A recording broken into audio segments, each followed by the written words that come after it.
President Donald Trump privately vented his frustration over Russia-related matters with at least two other Republican senators this month, according to people familiar with the conversations, in addition to the president's public admonishments of Mitch McConnell, John McCain and Jeff Flake. Trump expressed frustration over a bipartisan bill sanctioning Russia and tried to convince Senate Foreign Relations Chairman Bob Corker R10 that it wasn't good policy, according to three people familiar with the call. Trump argued that the legislation was unconstitutional and said it would damage his presidency. Corker was unrelenting, these people said, and told Trump the bill was going to pass both houses with bipartisan support. Story continued below. He was clearly frustrated, one person said of Trump's call with Corker earlier this month. The bill cleared Congress overwhelmingly last month and Trump grudgingly signed it on August 2.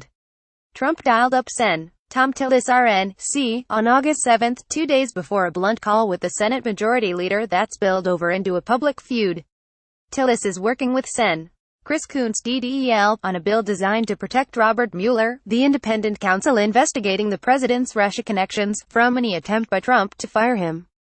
The Mueller bill came up during the Tillis-Trump conversation, according to a source briefed on the call, the latest signal of the president's impatience with GOP senators' increasing declarations of independence from his White House. Trump was unhappy with the legislation and didn't want it to pass, one person familiar with the call said. By signing up you agree to receive email newsletters or alerts from Politico. You can unsubscribe at any time. A Tillis spokesman confirmed the date of the senator's call with the president and later described the call as cordial, saying other issues were discussed. A Corker spokeswoman described the late July conversation as a productive conversation about the congressional review portion of the Russia sanctions bill.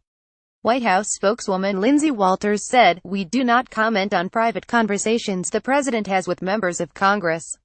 We are committed to working together on tax relief, border security, strengthening the military, and other important issues." A separate statement from the White House press secretary Wednesday said that Trump and McConnell will hold previously scheduled meetings following the August recess to discuss these critical items with members of the congressional leadership and the president's cabinet. White House and leadership staff are coordinating regarding the details of those meetings. The earlier, private calls offer more evidence of Trump's uneasy relationship with congressional Republicans. Trump has angered McConnell with a damning critique of the Kentucky Republicans' performance on repealing Obamacare and threats to try to take out Flake Rares, a vocal Trump critic, in a Republican primary next year. Trump's chewing out of GOP senators, according to people briefed on the calls, reflected the president's frustration that fellow Republicans would make moves that could damage him, particularly on an investigation that he detests. Trump also complained about the Russian sanctions measure in a call with McConnell earlier this month that devolved into shouting. The New York Times first reported that Trump discussed the Russia probe with McConnell. "It seems he is just always focused on Russia's," one senior GOP aide said. Since coming into the West Wing, Chief of Staff John Kelly has tried to curb Trump's unscheduled interactions with legislators, senior administration officials say. Trump has been known to see a senator on TV or think about an issue and immediately ask White House assistant Madeleine Wester how to dial the senator. But Kelly has asked that senior White House aides, such as Legislative Affairs head Mark Short, be present for the calls and for Trump to be briefed in advance on the topic. No matter what Kelly does, Trump and the Senate GOP are in for a rough September, a month that's shaping up as pivotal for his presidency. Along with his attacks on various Republican senators, Trump's aides and advisors are touting polls that show Congress is more unpopular than Trump is, and that they're prepared to run against the quintessential Washington institution. Trump's insistence on funding his long-promised U.S.-Mexico border while promises to further strain relations with Senate Republicans, who must secure at least 8 Democratic votes to keep the government funded past September 30. But the president appears unconcerned with helping McConnell navigate that challenge, declaring Tuesday night in Phoenix, "If we have to close down the government, we are going to build that wall.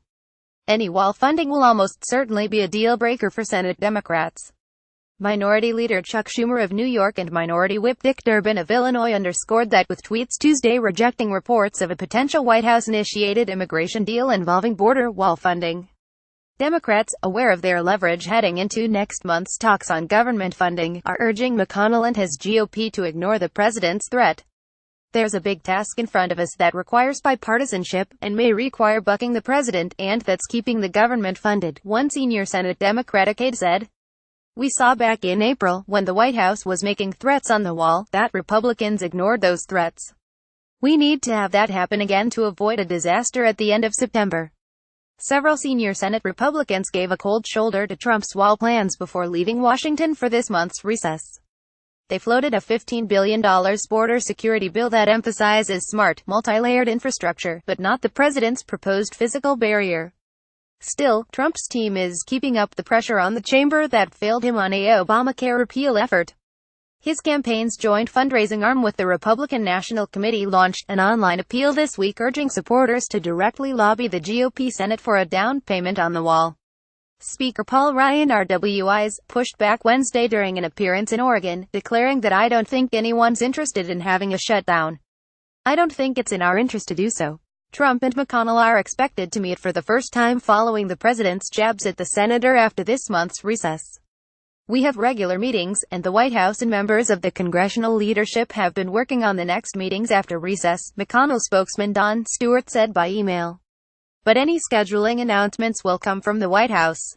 McConnell's office later released a statement that sidestepped Trump's shutdown threat but declared their mutual commitment to fund the government so we can advance our priorities in the short and long terms, alongside tax reform, infrastructure funding, and other top priorities. "The President and I, and our teams, have been and continue to be in regular contact about our shared goals," McConnell said, before outlining the party's agenda. "We have a lot of work ahead of us, and we are committed to advancing our shared agenda together, and anyone who suggests otherwise is clearly not part of the conversation."